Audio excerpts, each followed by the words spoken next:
Karen Sutton tried to take my house on a Tuesday morning, standing in the middle of my driveway with a red folder clutched to her chest like it was a Judge S order. Two HOA board members stood behind her. A private security guard watched from the curb, and half the neighborhood peeked through blinds as she slapped the folder onto the hood of my truck. Inside were violation notices, late fees, legal charges, and one final demand claiming the HOA was moving forward with a lien against my home. $18,460. For security cameras, she said were not approved. For a truck she claimed was parked on common property, even though it sat completely inside my driveway. For violations so inflated they looked less like rules and more like a weapon. Karen raised her voice so the whole street could hear. She said the HOA could make my lender nervous. She said banks did not like homeowners with legal trouble. She said people like me usually backed down once they realized their house was on the line. I looked toward my mother's bedroom window where she was still recovering from surgery, and I felt every bit of anger rise in my chest, but I did not yell. I opened my truck, reached into the glove compartment, and pulled out the envelope my attorney told me to save, unless Karen crossed the line in public. She had. When Karen opened it, her smirk disappeared. The paper inside was a recorded mortgage assignment tied to a delinquent second loan on a house in our subdivision. Her house. The bank had sold the bad note weeks earlier. My investment company had bought it legally, and the woman who had come to scare me with foreclosure had just discovered that the person holding her overdue mortgage was standing right in front of her, before Karen Sutton turned my driveway into a neighborhood spectacle. I was not the kind of person anyone would have called a troublemaker. I kept to myself. I paid my HOA dues on time. I waved at neighbors, trimmed my lawn every other Saturday, and kept my trash cans hidden behind the side gate because I knew how neighborhoods like ours worked. Peace was easier when nobody had a reason to remember your name. I bought that house 7 years earlier after working double shifts, skipping vacations, and living in a small apartment with carpet. So old it smelled like rain even when the sun was out. It was not a mansion. It was a 3-bedroom ranch with a cracked back patio, a stubborn garage door, and a maple tree in the front yard that dropped leaves into the gutters every fall. But it was mine. The deed had my name on it. The mortgage had my signature on it. Every repair, every coat of paint, every weekend spent under that roof had a piece of my life in it. More than that, it had become the safest place my mother knew. After her hip surgery, I moved her into the front bedroom because it had the shortest walk to the bathroom and the best morning light. I widened the walkway, added a handrail by the porch, and installed cameras because I wanted to know she was safe when I was at work. Those cameras were not decoration. They were not some attempt to annoy the HOA. They were there because my mother had already fallen once, and I was not willing to let pride or paperwork put her at risk again. The neighborhood looked perfect from the outside. Clean sidewalks, matching mailboxes, fresh mulch around the entrance sign, a pool, a clubhouse, and a newsletter full of smiling families pretending everything was effortless. But behind all that polish was an HOA board that had slowly changed after Karen became president. At first, she seemed harmless. Strict, maybe, but harmless. She talked about property values, community standards, and protecting the neighborhood from decline. People liked hearing that. Nobody buys into an HOA hoping for chaos. Most of us just wanted a quiet street and rules applied fairly. Karen wanted more than fairness. She wanted control. Under her, warning letters became monthly entertainment. A retired teacher was fined because her garden flag was 2 inches too wide. A young couple got a violation because their contractor left roof shingles in the driveway overnight after a storm. One neighbor was written up for having a wheelchair ramp that Karen claimed had not been approved, even though the man had just come home from the hospital. People complained quietly, but rarely in public. Karen knew how to make resistance expensive. I learned that the hard way when I asked questions at an HOA meeting. Nothing dramatic.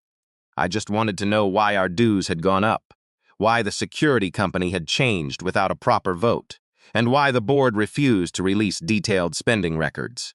Karen smiled through the whole thing, but her eyes went cold. From that night forward, my mailbox became her favorite delivery point.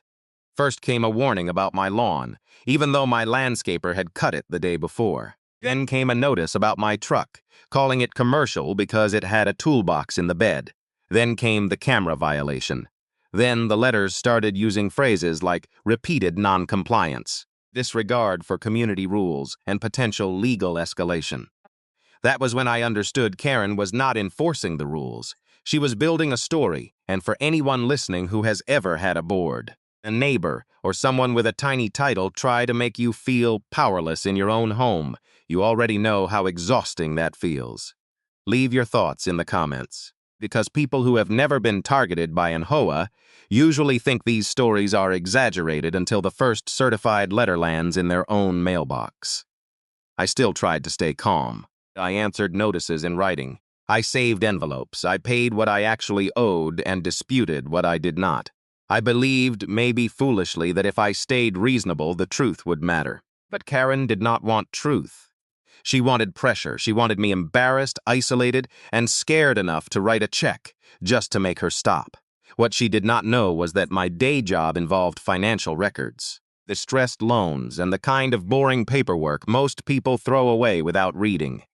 I understood liens. I understood assignments. I understood how a debt could move from one bank to another and still carry legal weight if every document was recorded correctly. So when Karen started threatening my home, she assumed she was attacking someone who did not understand the game. She never imagined I had already seen her name in the county records.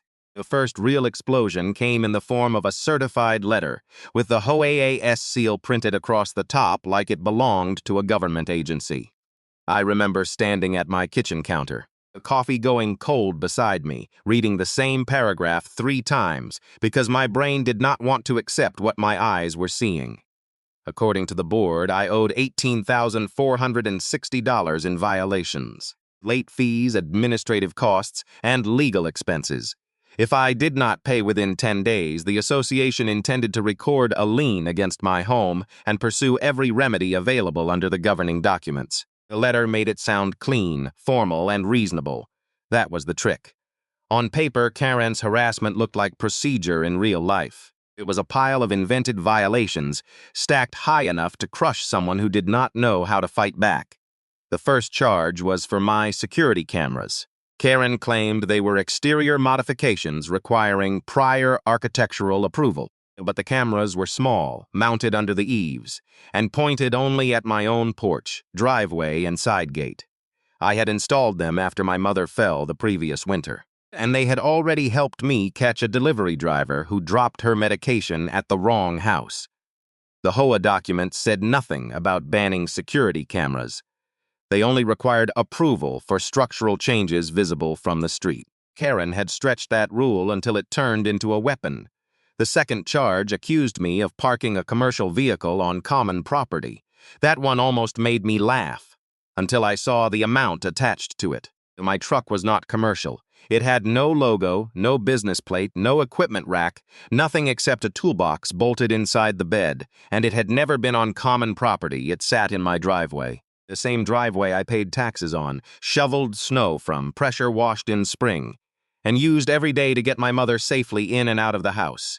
Then came the landscaping violations. Overgrown grass, improper mulch color, unapproved planters, a mailbox that supposedly leaned out of alignment. Every item had a fee. Every fee had a late penalty. Every late penalty had an administrative charge. The numbers had not grown because I ignored them.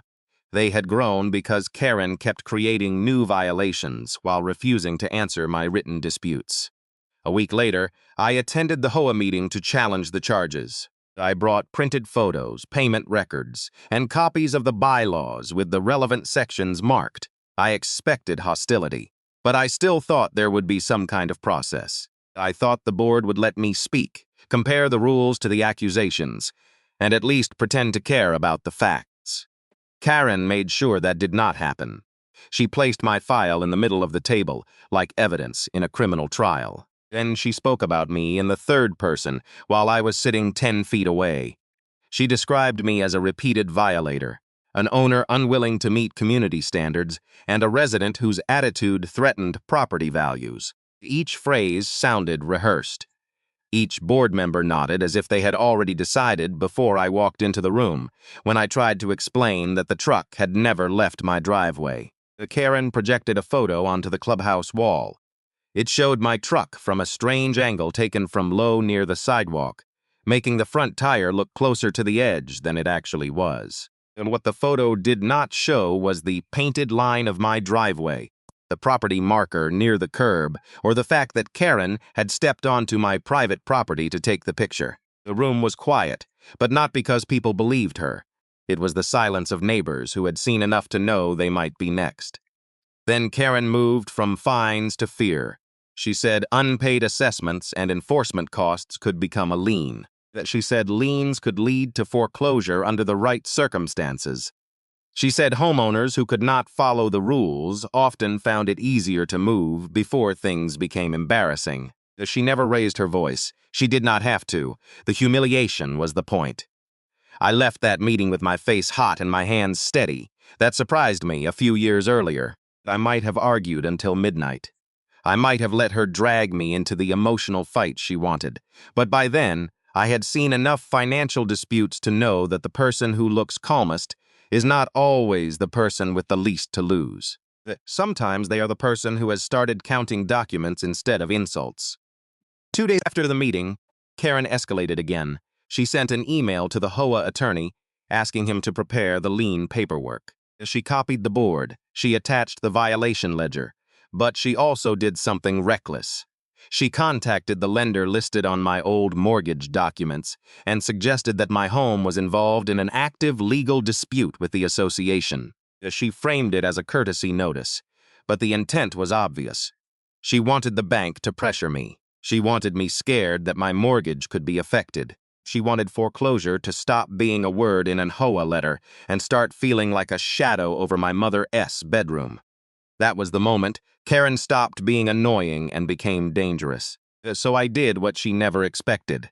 I stopped responding to her directly. I stopped defending myself in rooms she controlled. I stopped trying to convince people who had already chosen comfort over courage. I took every letter, every envelope, every email, every photograph, every fee, and every threat, and I put them in a binder. Then I opened the county records database at first. I searched my own property. I wanted to see whether the HOA had recorded anything yet. Then I searched the board members because something about Karen's confidence felt too polished, too practiced, too personal. That was when her name appeared in a mortgage record tied to a second loan on her house. Then another document showed an assignment. Then a notice showed delinquency history. Before the note disappeared into a package of distressed debt, Karen had spent weeks threatening me with the idea of losing my home. She had no idea her own house was already sitting inside a file someone like me knew exactly how to read. I did not sleep much that night, but I also did not waste it being angry. Anger would not remove a lien. Anger would not protect my mother. Anger would not stop Karen from turning HOA paperwork into a weapon. So I made coffee, cleared the kitchen table, and started building the kind of file that makes people regret, putting things in writing. The first binder was for the HOA. I printed every violation notice they had ever sent me. I sorted them by date, then by category, then by amount. The pattern showed itself faster than I expected. A warning would arrive with no photo, then a fine would appear without proof that the warning had been delivered properly. Then a late fee would be added while my dispute was still unanswered. Then an administrative charge would appear on top of the late fee. Karen had not found $18,000 in violations. She had grown it, one layer at a time, like mold under wallpaper. The second binder was for evidence from my property. I downloaded footage from every camera around my house and backed it up twice. A camera above the garage showed my truck sitting fully inside my driveway, on the exact dates. Karen claimed it was on common property. The side camera showed her walking past the property line, stepping onto my driveway, crouching near my front tire, and taking photos from angles that made the truck look closer to the curb than it was. The porch camera showed her placing notices near my door, on days when the HOA claimed they had been sent by certified mail. That mattered because the bylaws were very specific. For certain enforcement actions, the homeowner had to receive proper written notice, and a chance for a hearing before fines could keep stacking. Karen had skipped pieces of that process when it suited her, and acted as if the final number was sacred because it had been printed on HOA letterhead. The third binder was for money. I pulled bank records showing every HOA payment I had made. I marked every cleared check, every electronic confirmation, every dues payment, and every disputed fee I had challenged in writing. Then I compared those records with the HOA ledger Karen had attached to the attorney email. The ledger was not just aggressive, it was messy. Some charges had no violation code. Some repeated the same alleged violation on consecutive days without new inspection notes. One line item listed legal review before the board had even voted to send my file to the attorney. That was when I stopped thinking of Karen as a loud neighbor and started thinking of her as a liability. The next morning, I called a real estate attorney. I had used years earlier for a small investment deal. I sent him the violation letters, the ledger, the bylaws, the meeting minutes I could access, then the county parcel page for my house. By lunchtime, he had already found problems. The HOA's fine schedule did not match several of the charges. The hearing notice was defective. The lien threat referred to enforcement costs that had not been properly approved. Worst of all for Karen, the photo evidence did not support the accusation that started the largest part of the balance. He told me not to confront her. He told me not to post online. He told me to keep everything clean, dated, backed up, and boring. Boring, he said, was exactly what judges and insurance companies trusted. So I kept digging. I searched the county recorder's website for my parcel first. No final lien had been recorded yet, but I found a preliminary document prepared by the HOA's attorney. It had my name, my address, and a legal description copied from an old deed. The parcel number looked right at first, but one digit in an attached reference was wrong. It might have been a clerical mistake. It might have been nothing, but when someone is threatening your home, nothing gets ignored. Then I searched the HOA board members. I did not expect much, maybe a few property transfers. Refinance records, tax liens, old permits. Most people leave a boring paper trail. Karen did not. Her house had a first mortgage, then a second mortgage, then a modification, then a notice tied to missed payments. Months later, that second note had been transferred out of the original lender's portfolio.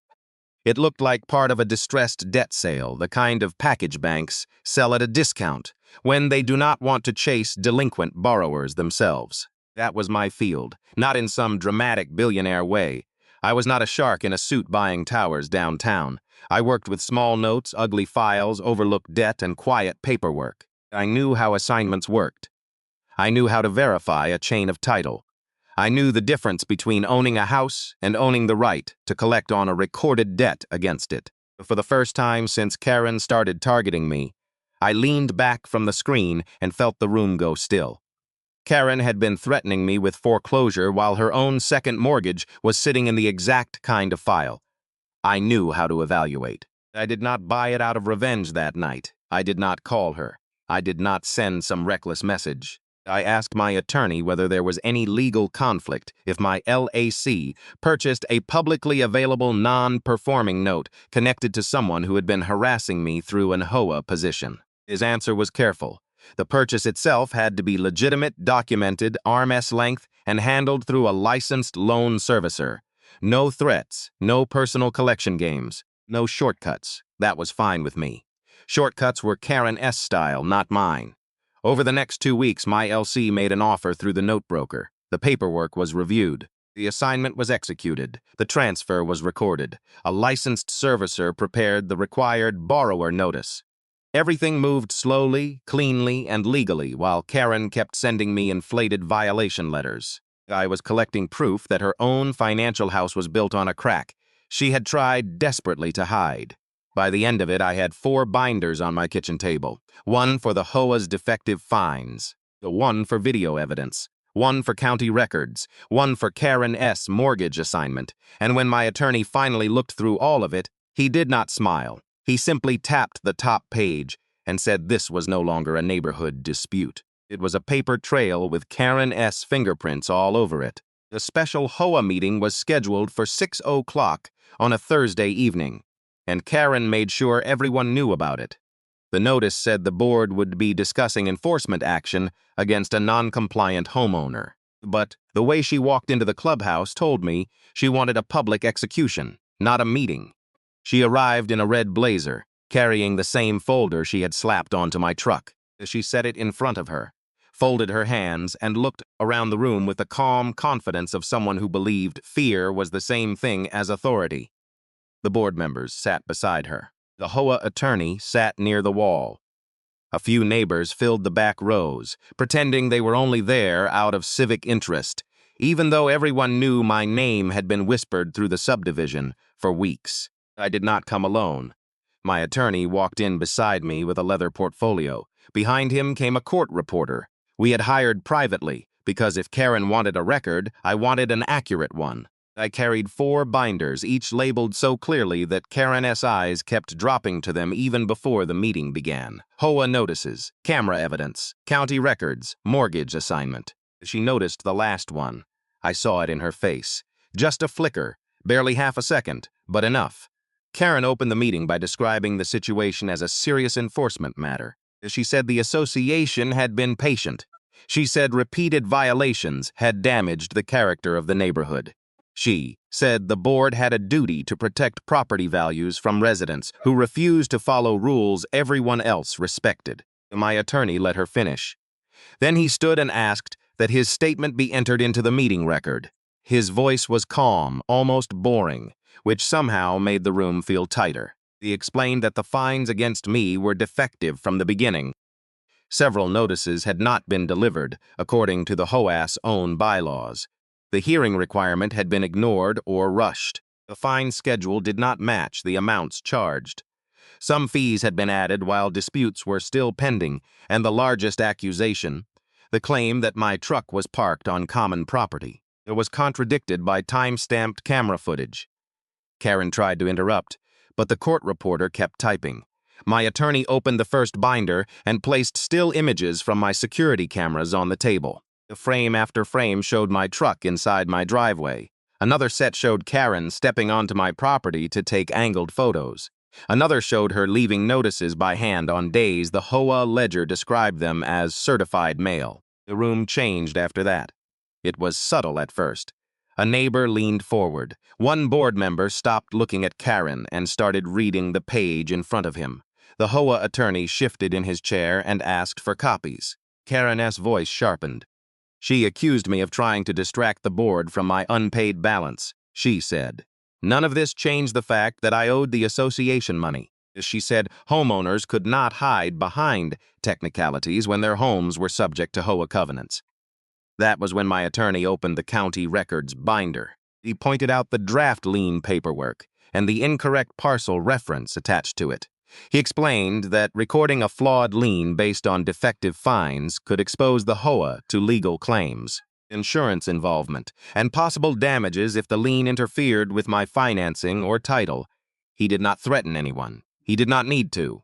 The documents did that by themselves. Karen's face turned red again, but this time it was not confidence. It was panic wearing makeup. Then came the page she had not expected. My attorney placed a recorded assignment of mortgage on the table. He did not wave it around. He did not announce it like a game show prize. He simply stated that there was another matter relevant to Karen's conduct, because the HOA president, who had repeatedly threatened a homeowner with lender pressure and foreclosure, was herself tied to a delinquent second mortgage that had recently been assigned to my LC. For a few seconds, nobody moved. The document showed the original lender, the loan identification, the assignment chain, the recording information, and the receiving entity. It was all public record. It was all legal, and it was sitting in front of the same woman who had spent weeks using the word foreclosure like a whip. Karen whispered that her mortgage was private. My attorney calmly explained that recorded mortgage assignments are public county records, and that her financial situation mattered because she had used her HOA position to target me while hiding a serious conflict of interest from the board. If she wanted to discuss foreclosure as a community enforcement tactic, then the board deserved to know the person pushing hardest for it was already entangled in a real delinquent debt matter of her own. Then he slid the final letter forward. It was a formal demand. Karen and the HOA had 24 hours to withdraw the defective lien threat, correct the false ledger, preserve all records, to stop contacting third parties with misleading claims about my property, and disclose her conflict to the Board S insurer if they refused. We would move forward with legal claims against the association and against Karen personally for abuse of process, defamation, and targeted harassment. As for Karen S. Mortgage, that would proceed separately through the licensed loan servicer, under state law, with every notice and deadline handled properly. That was the difference between us. Karen had tried to scare me with fake pressure, inflated fines, and public shame. I had answered with records, cameras, county filings, and a legal process she could not bully into silence. By the end of the meeting, the red folder in front of her did not look powerful anymore. It looked small. It looked messy. It looked exactly like what it was. A stack of paper built by someone who never thought the person she targeted would read the fine print better than she did. The next morning, Karen S. Confidence had disappeared from the neighborhood, like a storm that finally ran out of wind. The same woman who had once marched across my driveway with a security guard now refused to answer emails without copying the HOA attorney. The board members who had nodded along with her for months suddenly wanted everything reviewed before anyone said another word. That was when the real machinery started moving. My attorney sent the formal demand letter to the HOA, Karen personally, the Association S attorney, and the Board S insurance carrier. It was not emotional. It did not call Karen names. It did not exaggerate. It simply listed dates, documents, defective notices, false charges, misleading photographs, and the attempted pressure campaign involving my lender. Every claim was tied to an exhibit. Every exhibit had a timestamp, a file number, or a page reference that made it harder for the board to pretend this was just a misunderstanding. The HOA insurance company responded first. Their directors' and officers' policy existed to protect board members from certain claims. But insurance companies do not like surprises, and they really do not like board presidents creating personal vendettas that can turn into lawsuits. Within days, an adjuster requested the full violation file, meeting minutes, email threads, fine schedule, and proof that the board had followed its own enforcement process. Karen had spent months controlling the story by controlling the room. Now the room had been replaced by people who only cared about documents. Then, the county recorder became part of it. My attorney filed a notice challenging the validity of the threatened lien and flagged the incorrect parcel reference in the draft paperwork. The HOA had not recorded the final lien yet, but the warning was clear. If they moved forward with a defective claim built on defective fines, they would be doing it with full knowledge of the problems. That changed the HOA attorney's tone immediately. The next board meeting was supposed to be routine. But by 6:00, the clubhouse parking lot was full. People who had never attended a meeting showed up with folders of their own. A retired teacher brought every fine she had received for her garden flag. A young couple brought photos of the shingles Karen had penalized them for after a hailstorm. The man with the wheelchair ramp came with his daughter, who carried a printed copy of the approval request Karen claimed had never existed. For the first time, Karen was not facing one homeowner.